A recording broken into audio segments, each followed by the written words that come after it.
Alright, what's going on everybody? It's your bro, hope you're doing well, and in this video I'm going to help you get started with HTML, so sit back, relax, and enjoy the show. If you wouldn't mind, please like, comment, and subscribe. One like equals one prayer for the YouTube algorithm.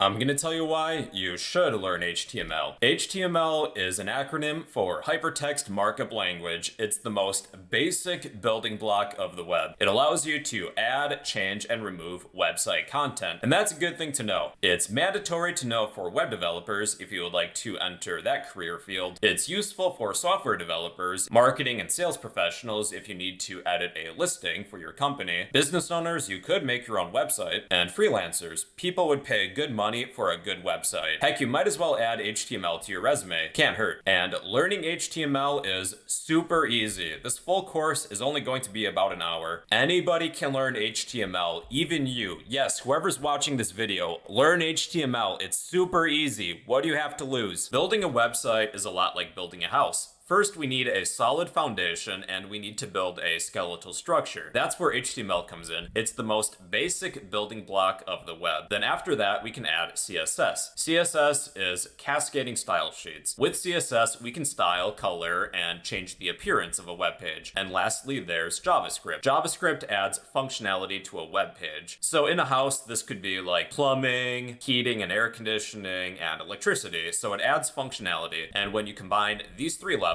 you have a good functioning web page. But you need to start somewhere, so that's why you're going to learn HTML first. What will you need? You'll need a web browser. Use whatever web browser that you like, just please do not use Internet Explorer. And we'll also need a text editor to write HTML code. You can use VS Code, Sublime Text. Heck, you can even use Notepad, but I prefer VS Code, so I'll show you where to download that. Just head to code.visualstudio.com and download the correct version for your operating system. I'm running Windows, so I'm going to install the Windows version. Then I will open when done, accept the agreement.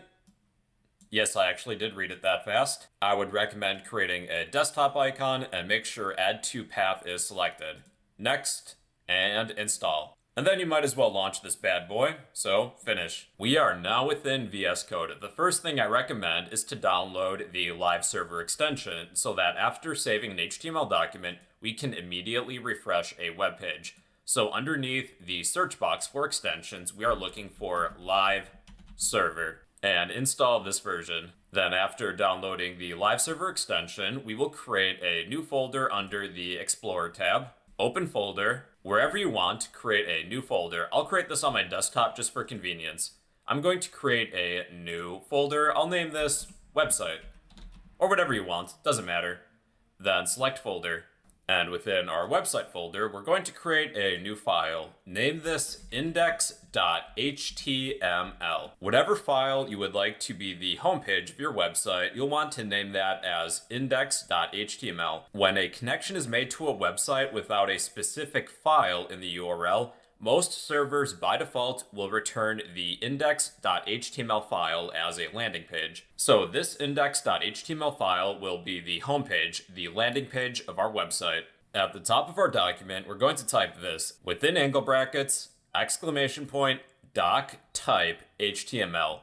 HTML documents should start with this declaration to be compliant with basic HTML standards. It lets a visitor's web browser know that this is an HTML5 document, and following this text, we'll create a pair of HTML tags. Tags are the keywords within angle brackets that a web page uses to define how your web browser will format and display content. And usually these come in pairs, so we'll need an opening HTML tag and a closing HTML tag. All of our HTML code will be within these HTML tags. So the HTML element represents the root of an HTML document, and there's two major sections, head and body. So let's create a pair of head tags. Head represents information about a web page, and there is also body as well. So create a pair of body tags. The body is what you would like to display to a user. The head is information about the web page. One thing that we can add to the head of our document is a title. So we'll need a pair of title tags. And let's create a title for our website. My first website, and then let's save. Let's open this document, so I'm going to right click, open with live server. So the title of this web page is My First Website, and you may have noticed that this web browser was opened with Edge, so you can actually change that to a different web browser, and here's how. Go to File, Preferences, Settings, underneath Extensions, head to Live Server Config, Custom Browser, and select a web browser of your choosing. So right click, open with live server, and we are now using a different web browser. So I'm just going to put my web browser and VS Code side by side. Now let's add some text to the body of our web page. Type whatever you want. I like pizza. Then I'm going to save. There we go. We added some text to the body of our HTML document, and we can also use a pair of header tags. So surround some text with H1. This is the largest header tag, and then make sure to close it afterwards. Okay, so then we have H2, which is smaller. We have H3, H4, H5,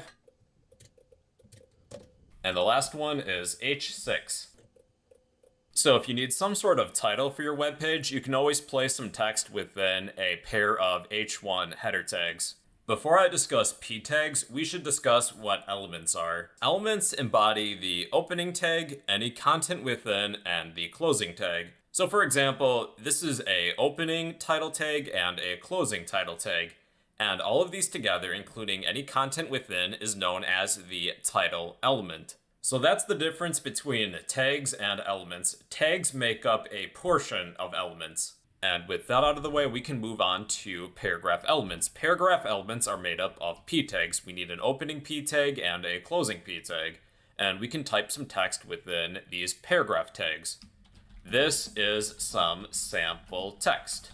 Browsers automatically add a blank line before and after any paragraph elements. Also, if you need some longer sample text, there's a shortcut. Type lorem, then tab, and that will create some sample text for you. And let's create another paragraph element. So we need an opening p tag and a closing p tag. I would like some more sample text. I will type lorem, then tab. And we now have two paragraph elements. If you need a paragraph of information to display with blank lines before and after, you can always surround some text within a pair of p tags. Now there's also a BR element, and these do not need closing tags, it's only an opening tag. Wherever you would like to add a line break, just add a BR element. So let's say I would like to space out these header tags. Well, I can add a line break between each of these.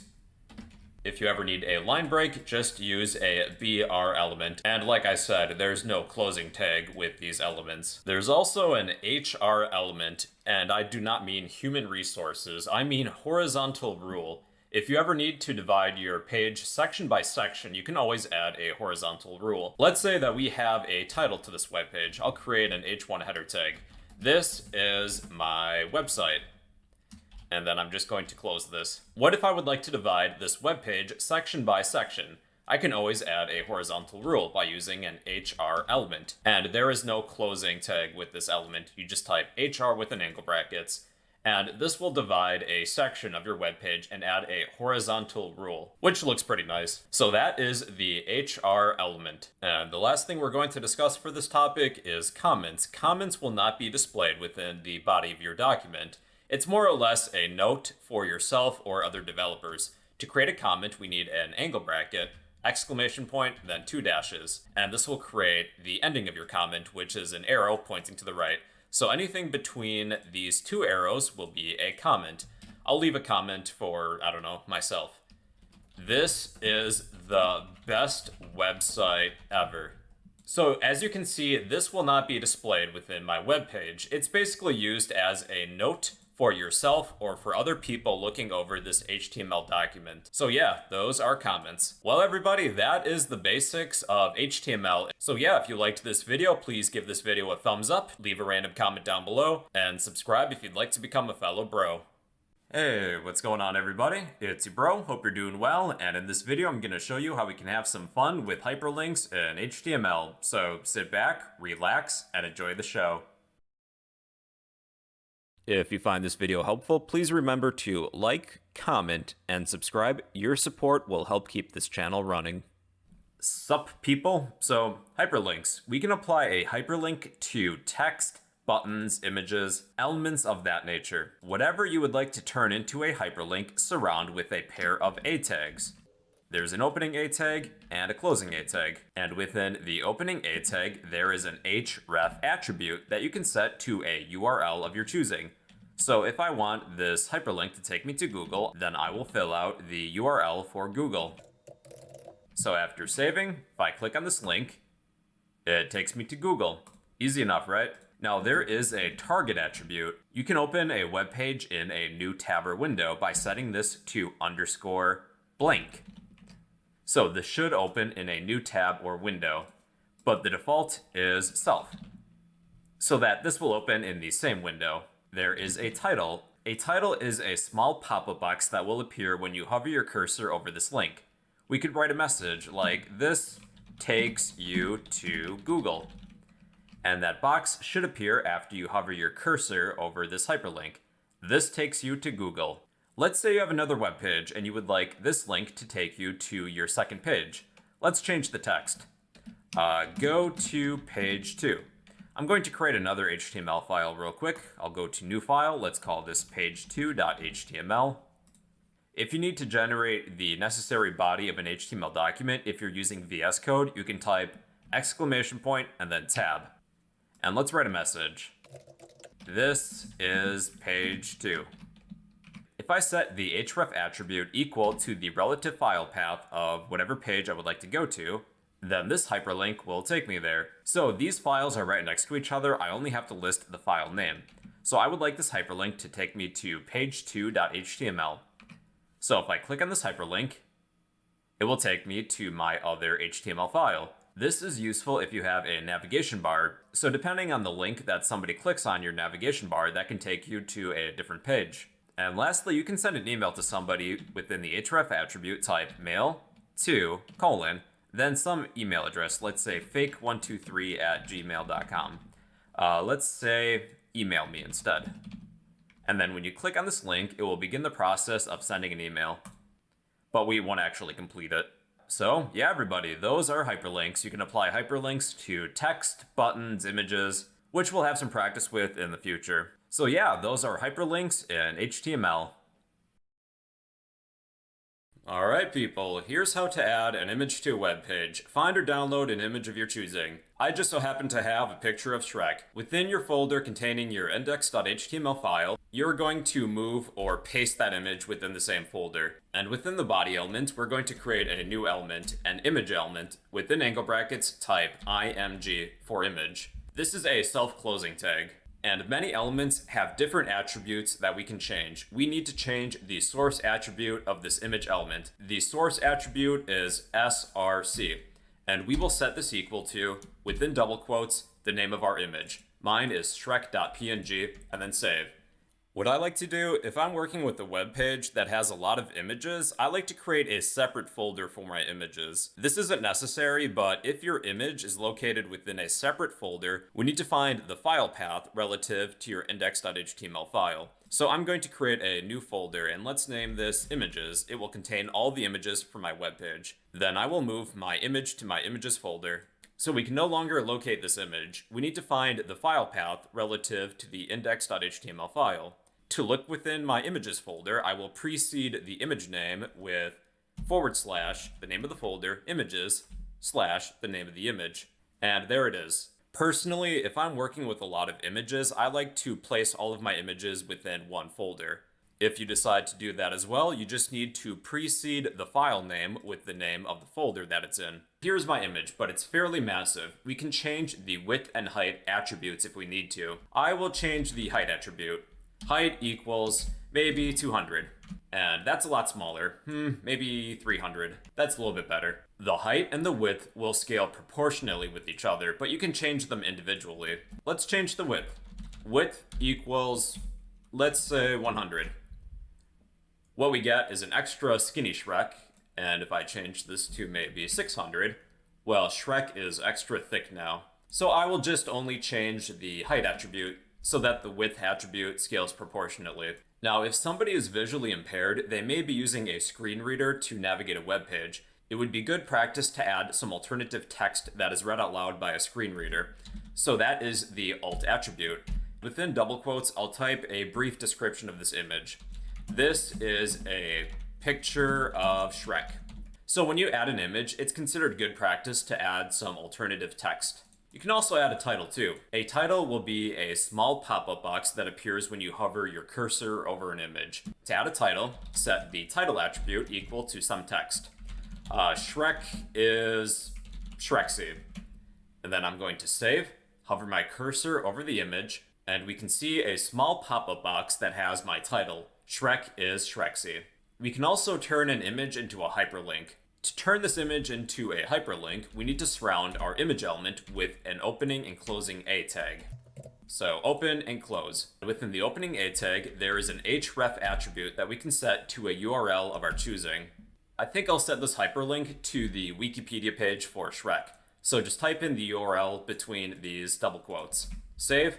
Then if I were to click on my image, this will take me to the Wikipedia page for Shrek, or some other URL depending on what you type here. So yeah, that's how to add an image to a web page. Within the body element, you need to add an image element, and then set the source equal to the image name. If you found this video helpful, please remember to smash that like button, leave a random comment down below, and subscribe if you'd like to become a fellow bro. If you do need an MP3 file to work with for this video, I recommend heading to the YouTube audio library, and then you can search and download a song of your choosing. So after you find an MP3 file, you can use a WAV file too. Just drag and drop it to your folder containing your index.html file, and then we can head to VS Code. Now to add audio to our web page, we need an audio element. So within angle brackets audio, and list the source equal to the name of your MP3 or WAV file. We're going to need some controls. So this is a Boolean attribute. We don't need to set this equal to anything. It's either true or false. And to set it equal to true, you just type the name of the attribute. So within the audio element, type controls. And up top here, we have our controls for our MP3 file. With these controls, we can play some audio file of our choosing. We can fast forward.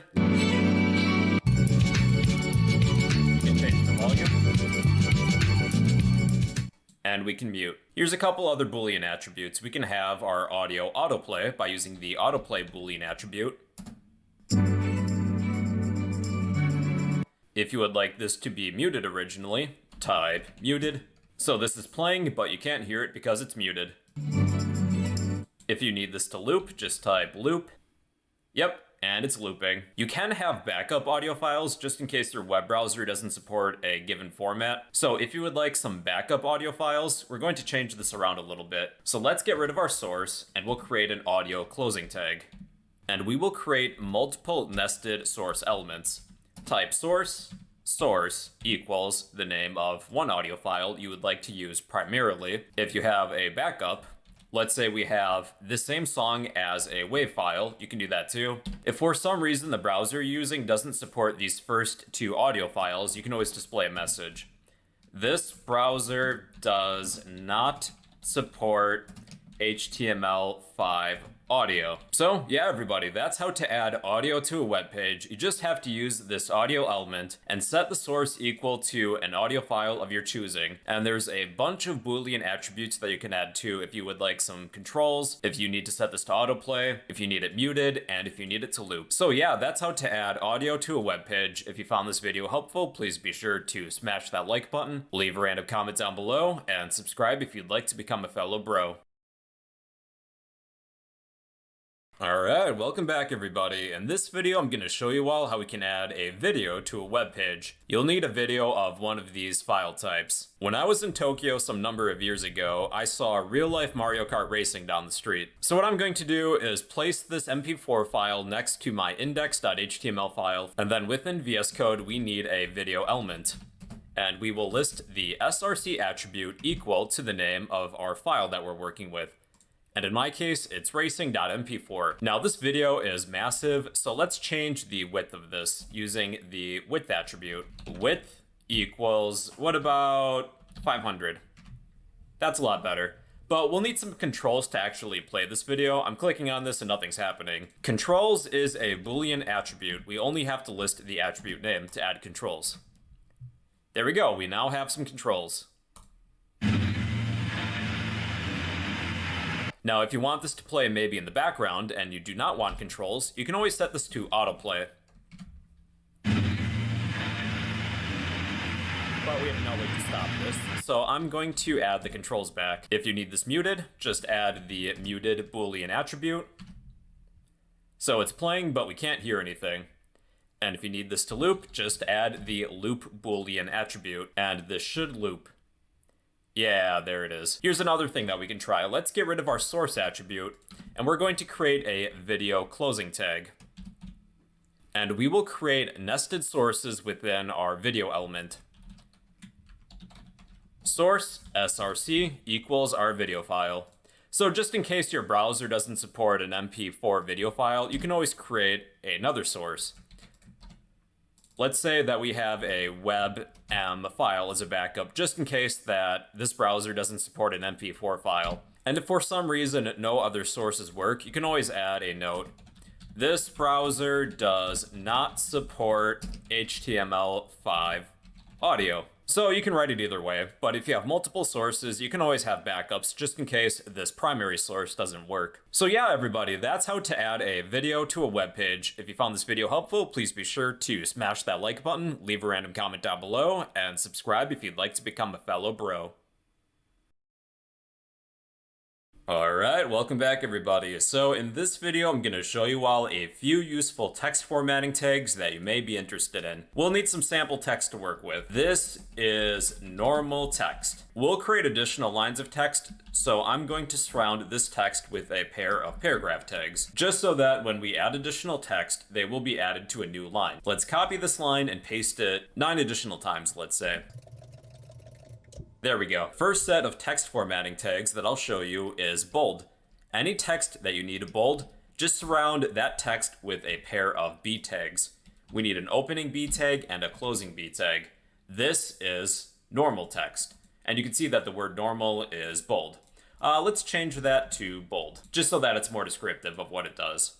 Okay, so any text you need bold, just surround with a pair of B tags. The next set of tags is italic. Surround any text that you need italic with a pair of I tags. This is italic text. We have big. This is big text. We have small. This is small text. Sub for subscript. This is subscript text. Superscript. The tag name is sup, like you're saying sup to somebody.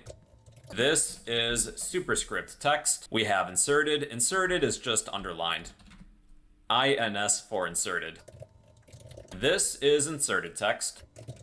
There's deleted. Deleted will create a line through some text. This is deleted text. And there's one more, it looks like. I miscounted. There's also marked. So we use a pair of mark tags. Any text that is marked is highlighted. So yeah, those are a few text formatting tags that I thought you should know. If you found this video helpful, please be sure to smash that like button, leave a random comment down below, and subscribe if you'd like to become a fellow bro. Hey, welcome back. In this video, I'm going to show you all how we can create lists in HTML. There's 3 lists we're going to talk about: unordered, ordered, and description lists. Let's begin with unordered lists. To create an unordered list, we need a pair of UL tags for an unordered list. And between these UL tags, we can create individual list items. And we use a pair of LI tags for each item we would like to add to our list. So what's an example of an unordered list? One thing that comes to mind is a shopping list, like a grocery list. Because, well, I'm kind of hungry right now, it's breakfast time. Let's say that we're going to bake a pizza and we need a list of ingredients. We need pizza dough, so add an item between this pair of LI tags, and we now have one bulleted item within our unordered list. And let's create another item, so we can just copy and paste this pair of LI tags and create a new list item. What about tomato sauce? And then maybe cheese and toppings. Point being, to create an unordered list, you need a pair of UL tags, and with each list item you would like to add to your unordered list, you just place within a pair of LI tags for list item. An ordered list is very similar, except we use OL tags. So we need an opening OL tag and a closing OL tag. So by default, each list item is going to be numbered. So let's say that we have a to-do list. To add a list item, we need to use a pair of LI tags. Perhaps this is a schedule of what we have to do in the morning. We have to eat breakfast. That could be one list item. So to add another item, we need another pair of LI tags. Then maybe we need to take a shower. So each of these is numbered and they're in ascending order. And then we want to, what about leave for work? Okay, so yeah, that is an ordered list. The order of the list items does matter. And we can change the type too. Within the opening OL tag, there is a type attribute. We can set each list item to a number, a letter, or Roman numerals. If I would instead like letters, I can just set the type equal to A. And our list items are now marked with the letter. And we have description lists. We need a pair of DL tags for description lists. And instead of using an LI tag for each list item, we use a pair of DT tags for description term and DD tags for description definition. So for a term that is DT, and then we add a definition to this term. Let's say we have a list of web dev languages. For a term, we need an opening DT tag and a closing DT tag. And then we can add a definition to this term. So that would be DD, description definition. Between the opening and closing DD tags, we can add a definition to this term. Let's say that this adds structure to a web page. And then to create another term and definition pair, we can just copy this. Let's add CSS. This adds style to a web page, then JavaScript. This adds functionality to a web page. With description lists, each list item is a pair of terms and definitions. The last thing I'm going to show you, you can create a nested list within a list. So let's say I would like to add a sublist of individual toppings to our unordered list. Within the list item, we just create a new list. Let's say that I would like another unordered list. So I need a pair of UL tags. And what are some toppings we can place on our pizza? So we need a list item. What about pepperoni? So we have a sublist going if you take a look on the webpage right now. Then maybe, what about mushrooms next? I like mushrooms. And peppers, I guess. All right, people, those are how to create lists. There's 3 types: unordered, ordered, and description lists. Just use a pair of appropriate tags depending on the list you want to use. So yeah, everybody, that's how to create different lists in HTML. If you found this video helpful, please remember to smash that like button, leave a random comment down below, and subscribe if you'd like to become a fellow bro. Hey, it's your bro, hope you're doing well, and in this video I'm going to show you all how we can create a table using HTML, so sit back, relax, and enjoy the show. Hey everyone, I'm going to show you all how we can create a table using HTML. Let's say that we have a store, not an online store, but a brick and mortar store, and our job is to create a table of the hours of operation for our store, which we can best represent with a table on our website. So to create a table, we'll use a pair of table tags. There's an opening table tag and a closing table tag. To add a row to our table, we can use a pair of TR tags for table row. And let's say that we'll have 2 rows, one for the days of the week and the other for the hours of operation. So within this first row, let's add some headers using TH tags for table header. And I'll list the days of the week. So we have Sunday through Saturday. So to add another header, just use another pair of TH tags. Sunday, Monday, Tuesday, you get the rest.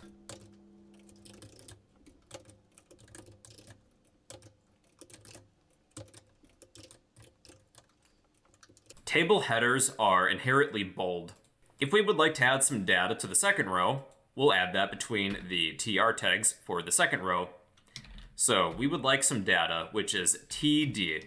We need an opening TD tag and a closing TD tag for each cell. Let's pretend that our store is open Monday through Friday, 9 to 5, and closed on the weekends, Saturday and Sunday. This first cell is for the first day, Sunday, the first column. So we are closed this day. Let's copy our table data element and copy it. This will be for the second row, Monday, and we are open 9 to 5. And let's fill this in for the days Monday through Friday. And then Saturday, we are closed. All right, let's color in these cells. I'll make the first row a dark gray color. So to change the color of the first row within the opening TR tag for the first row, there is a BG color attribute, which means background color. And I will set this equal to gray. And our second row, let's make this light gray. So within the opening TR tag for the second row, let's set the BG color attribute equal to a different color like light gray. Pick whatever color you want, it doesn't necessarily have to be gray. So within the opening table tag, I will set the BG color equal to, what about black? Cool. These cells are left aligned, we can center them. To center the cells within a row within the opening TR tag, there is an align attribute. And let's set this equal to center. And the text is now centered. And lastly, let's make all of these cells the same size. This Wednesday cell is taking up a lot of space. Let's set the width equal to maybe 100 pixels. And I will just copy this. And with the opening table element, I will set this equal to the width of each cell times the number of cells that we have. So if each cell has a width of 100, and there's 7 cells, I will set the width equal to 700. And, well, there we go. All of these cells are now aligned. So, yeah, that's how to create a table in HTML. Just use a pair of table tags. For each row, add a pair of TR tags. If you need a row to function as a header, such as the days of the week, use TH tags. If you're filling in data for a cell, use TD tags for table data. So yeah, that's how to create a table in HTML. If you found this video helpful, please be sure to smash that like button, leave a random comment down below, and subscribe if you'd like to become a fellow bro. Hey, what's going on everybody? In this video, I'm gonna show you how we can add color to a web page. So sit back, relax, and enjoy the show. Alright, now here's how we can add color to a web page. We'll be talking a little bit about CSS, but we'll cover this more in depth in the CSS series. I thought this would be a good place for us to introduce colors because we'll be able to color things like buttons and forms and whatnot. Here's how to add some color to a web page. Within the opening tag of an element of your choosing, there is a style attribute, and within double quotes, we can add CSS properties. For my website, I would like to change the background color to black because I think it would look cool. So within double quotes, list the CSS property you would like to change. Background color. After the colon, you can either add a color name, RGB values, or hexadecimal values. Let's just say the color black. There we go, we can no longer see my website. Let's change the font color of these individual H1 header tags.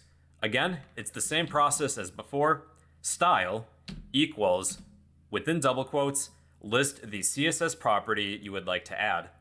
I would like to add color this time to change the font color, and I will pick red. There we go. This time, let's use RGB values.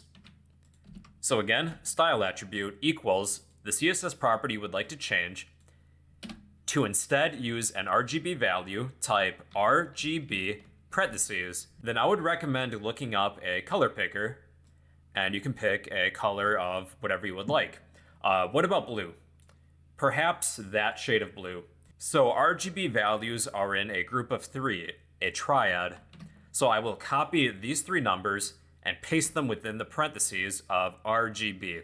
And the second H1 header tag is now that specific shade of blue. I tend to prefer to use RGB values or hexadecimal values over color names because you have more variety. Now let's use hexadecimal values. Style equals the CSS property of color. So hexadecimal values always start with a hashtag. What about green?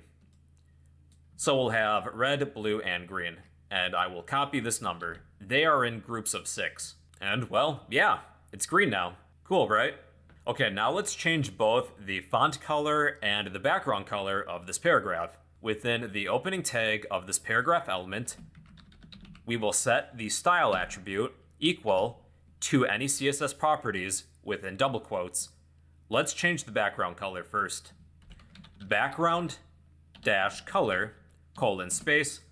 I'll set this to dark gray, which is 222222. Then to add multiple CSS properties, separate each with a semicolon. And this time I will change just the color. And I'll use the same shade of green. Alright, well, there we go. So, yeah everybody, that's how to add some colors to your web page. There's more advanced things we can do when we reach the video series on CSS. But what you can do for now, within the opening tag of an element of your choosing, set the style attribute equal to whatever CSS properties you would like to add within quotes. So yeah, that's how to add color to a web page. If you found this video helpful, please be sure to smash that like button, leave a random comment down below, and subscribe if you'd like to become a fellow bro. Hey, welcome back. In this video, I'm going to explain the span and div tags. Let's begin with span. Span adds markup to text or portion of a document. Anything that I surround with a pair of span tags, I can apply markup or some effect to. So in my example document, I have a header and 3 paragraphs. What if I would like this specific sentence to be, I don't know, red? Well, what I could do is surround this sentence in my document with a pair of span tags. So I need an opening span tag and a closing span tag. And that sentence ends right here. And within this span tag, I can change some of the attributes of this sentence. So I would like to change maybe the style. I'll set the style color equal to red. Now you probably do want this closing tag. If you do not have this closing tag, your span will take up this entire section. So basically that's what span is. It adds markup to text or a portion of a document. Div is very similar, except it divides a division of a document. So what if I would like to change the background color of these 3 paragraphs? Well, what we learned in the last video on colors is that we could set the style background color equal to some shade of gray, maybe this value. This does work, and I could just copy this and paste it for each of these paragraphs. Or another way of doing this is that I can surround these 3 paragraphs with a pair of div tags. So we need an opening div tag and a closing div tag. And then I will apply this style attribute to the opening div tag, and it will apply this attribute to anything between these div tags. So yeah, that's basically what the span and div tags do. Span adds markup to text or portion of a document. Div defines a division of a document. So yeah, that's span and div in HTML. Yeah, let's begin. So, meta tags. The meta element represents various kinds of metadata that cannot be expressed using the title, base, link, style, and script elements. Metadata is data about data. We can add metadata to the head of our document, and this tells the web browser what our web page is about. With the meta tags, we place them within the head, not the body. So we can tell the web browser some information about our web page. Meta tags are self-closing. We do not need a closing tag. Meta tags do have a name attribute that we can set to one of many settings. Let's say we would like to add a description to this web page, and the web browser is going to read this description. After setting the name equal to description, I can set the content equal to a brief description of my web page. Perhaps free HTML tutorial for beginners.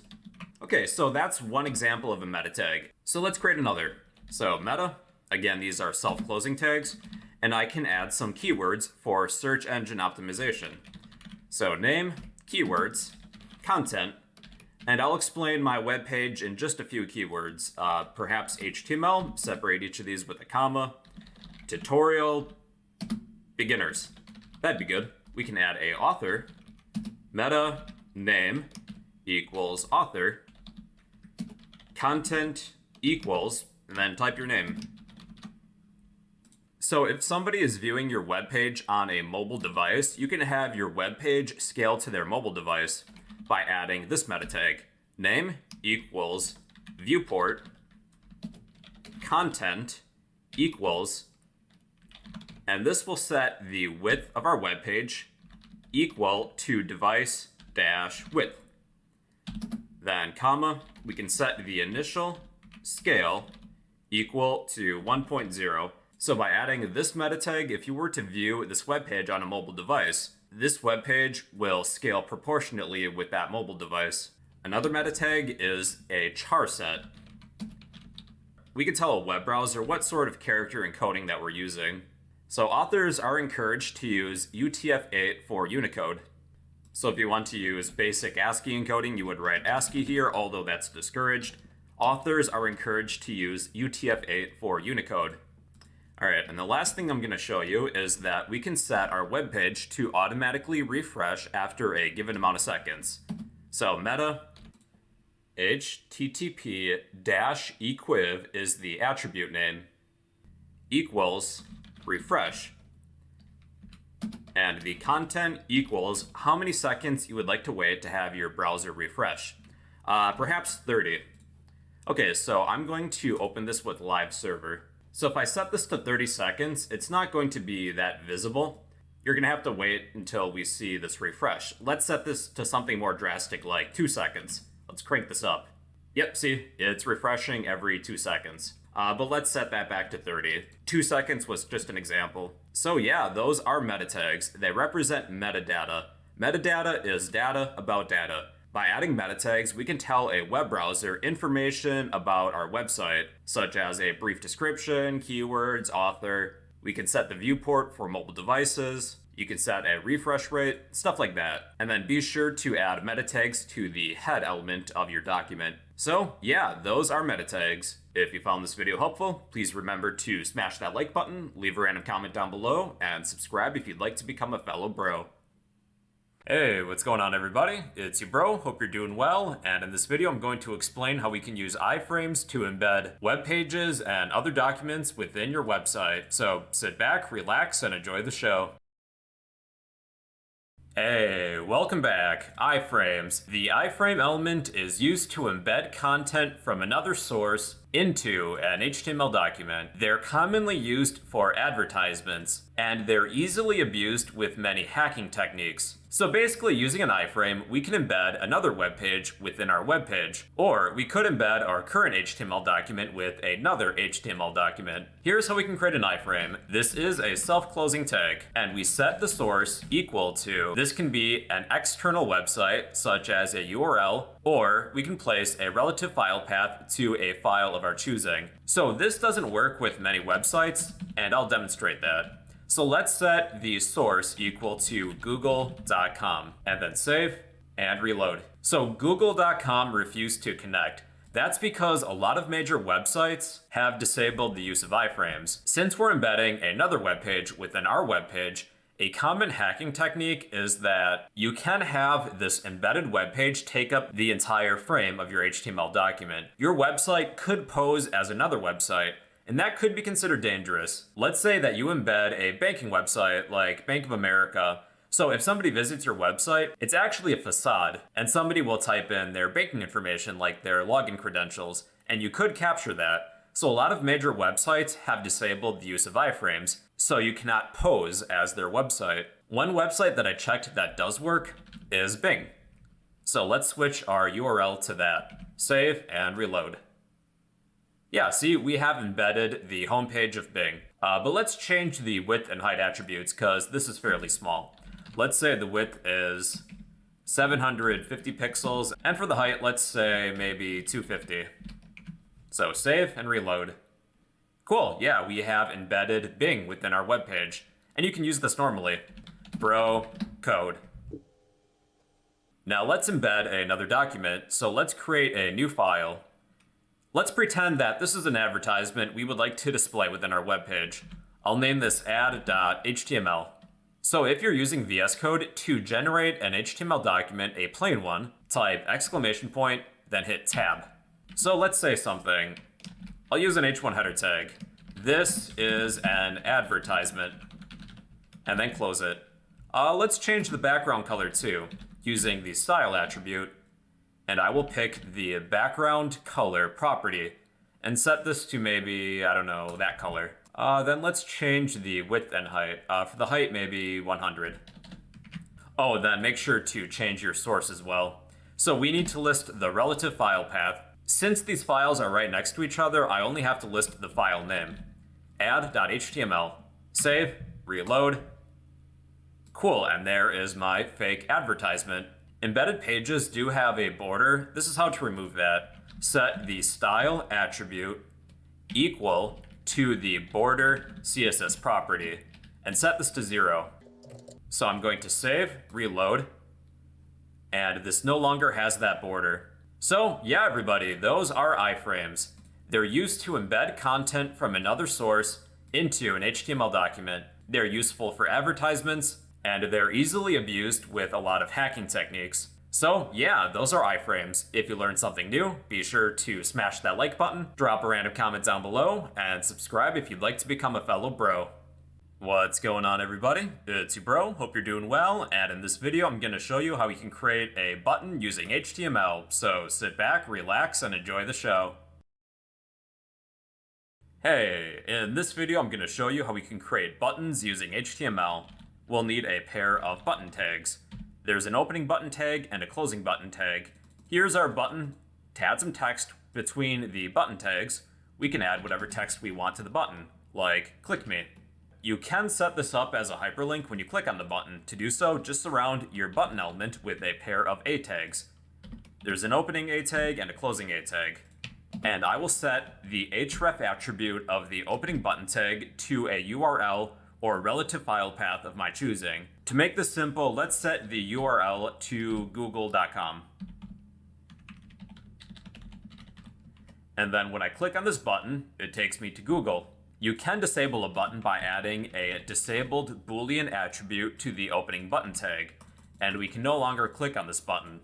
If you know a little bit of CSS, you can add some CSS properties directly to a button by setting the style attribute equal to and list some CSS properties of your choosing. Let's change the background color. You can pick a color name. You can use RGB values. Or you can use hexadecimal values. I think I'll set this to a dark gray color, so maybe 6 threes. For RGB values and hexadecimal values, you can always use a color picker online. So if you would like to add multiple CSS properties, separate each CSS property with a semicolon. And next I will change the color, that's the font color. And maybe I'll pick green.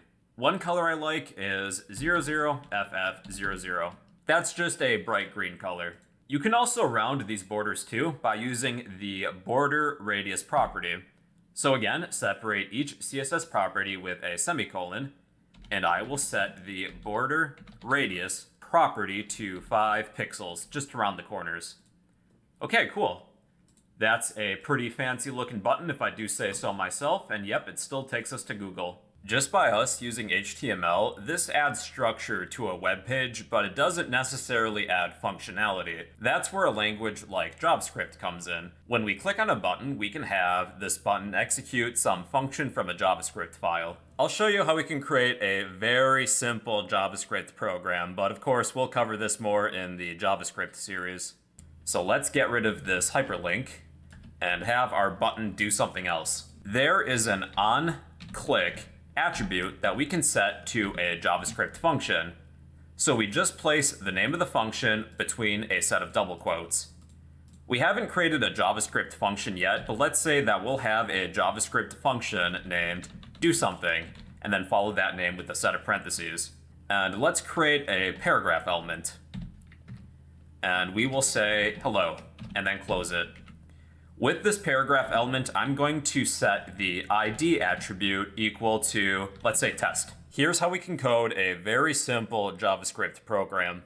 You're going to create a pair of script tags. There's an opening script tag and a closing script tag. And within the script, I will say function do something, parentheses, curly braces. So this function will perform some subsection of code. So when we click on our button, what do we want this program to do? We will take document.getElement by ID, parentheses, list the ID of our paragraph element, test, dot, inner HTML, and I will set this equal to goodbye, then add a semicolon at the end. Okay, so when we click on this button, it's going to execute this function, do something, and then perform whatever code is between this set of curly braces. So you may need to save, refresh your web page, and if done correctly, when you click on this button, it will change this text from hello to goodbye. So that is a very small JavaScript program.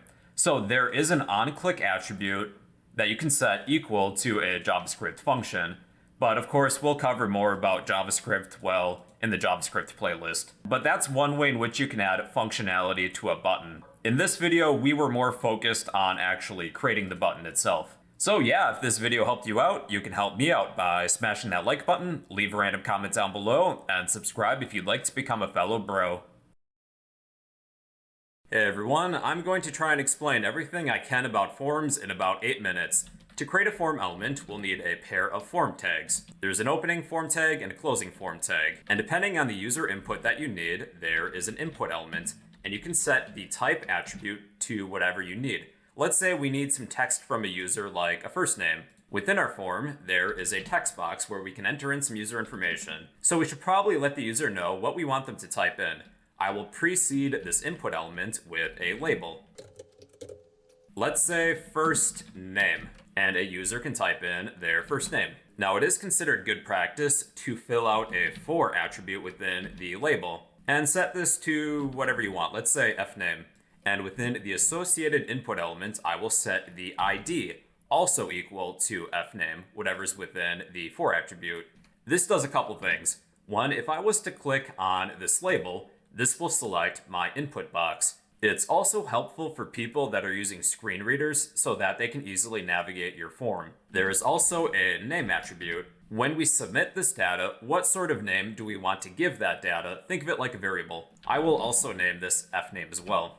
Within the input element, there is a placeholder to display some default text to a user by setting the placeholder attribute equal to some text, like SpongeBob. So if I was to click within this input field and type something, that will get rid of my placeholder.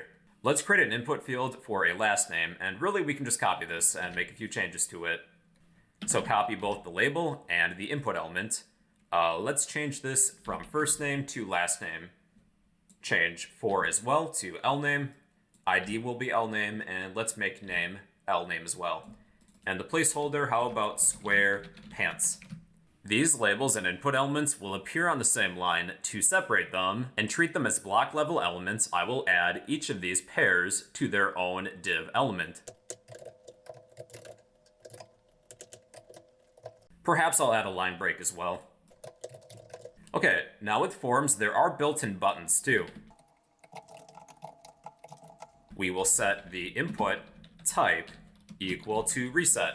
So if I were to type in some text and click reset, that will reset whatever's within my form. And there is a submit button as well. I will set the type equal to submit. So currently our data doesn't have any place to go to. So if I were to click the submit button, this data is not going to go anywhere. So if I need to send this data to a page, I will list that page within the action attribute of my opening form element. So we'll need the help of a dynamic programming language, PHP for example. We're not going to focus on functionality in this video, but rather the structure of a form. So if I need to send this to a PHP page, I will list that PHP page within the action attribute. There is also an associated method attribute. Two common values are get and post. Get is considered insecure. It's going to append your data to the URL of your web page. So for example, if I set the method to get and type in some information and click submit, it's going to append my data to the end of my URL. So it's going to add a question mark, then all of my data. If you need to submit some secure information like a password, do not use get. I would say that this is useful for things like search boxes, if a user needs to navigate your web page for maybe some sort of keyword. So it's better to use post to submit some secure information. But this isn't going to do anything, obviously, because we do not have a server set up. Now, there is a required Boolean attribute you can add. If somebody needs to submit some information, they are required to fill out any input elements that have this Boolean attribute of required. So if I just attempt to submit this without typing in anything, there is a small pop-up box that says, please fill out this field. Alright, I'm going to go kind of quick through these next input elements just because I think we have the hang of the general context of input elements. So next we have password fields. You set the type equal to password. So if somebody types in some characters, they will be hidden. If you need to set a max size of your password, there is a max length attribute. Let's set this to maybe 12, so we can type in no more than 12 characters for a password. And you can also add that required Boolean attribute too. For an email element, set the type equal to email. In order to submit an email, we need an @ character within our email. Otherwise, we cannot submit this information. And perhaps I'll add a placeholder as well. Placeholder equals spants@gmail.com. So there is our placeholder. For a telephone number, you're going to set the type equal to tel. And I do have a placeholder as well. If you need the user to type in a date, like a birth date, there is a type date, which includes an interactive calendar to select a date. A user can type in a number if you set the type equal to number. Let's say that the user is buying something from a store. There are some arrows where they can increase or decrease the quantity, but we should probably place some limits. They can type in basically whatever number they want. They want -1 billion items. So we can set the min and the max. I'll set the min equal to 0 and the max equal to, what about 99? And you can also set a default value too. I'll set the default value equal to 1. Next, we have radio buttons. With radio buttons, we can only select one radio button from any one group. Perhaps we'll have the user select a title. Are they a Mr., a Miss, or a Doctor? So I'm going to create a pair of labels and input for each option that we have. So we will have a Mr. option, Miss, and PhD. Okay, I will set the input type equal to radio, and then do that with each of these pairs. So we can select more than one because these are all not within the same group. To set them all within the same group, we will all have them have the same matching name. Let's say that the name will be title. So therefore, we can only select one now since they're all within the same group. And that's kind of the idea behind radio buttons. You can only select one. And we will set an associated value of, let's say, Mr. for the first value, Mrs. for the second, and Doctor for the last one. Then I'm just going to precede all of these with a separate label. Let's say title. And I will set the for attribute equal to title. And within each of these radio button labels, when I click on one of these labels, I also want to be able to select one of these radio buttons. So I will set the for attribute equal to a unique ID. So let's say Mr. The ID will be Mr. And repeat the same steps.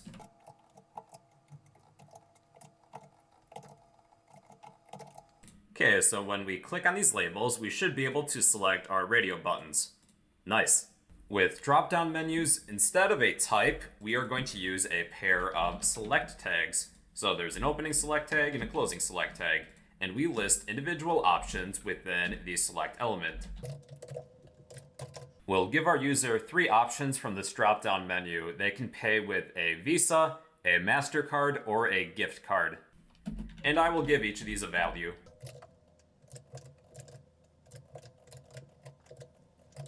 Okay, we now have a payment field, and the user can select an option from this drop-down menu. And the last input type I will explain in this video is the checkbox type. So let's say we have a subscribe button, and you can go ahead and smash that subscribe button. So just set the type equal to checkbox for, well, a checkbox. Well, yeah, everybody, that's how to create an HTML form. There's still some more advanced input types we did not cover, but these are the very basics, I would say. If you found this video helpful, please remember to smash that like button, leave a random comment down below, and subscribe if you'd like to become a fellow bro.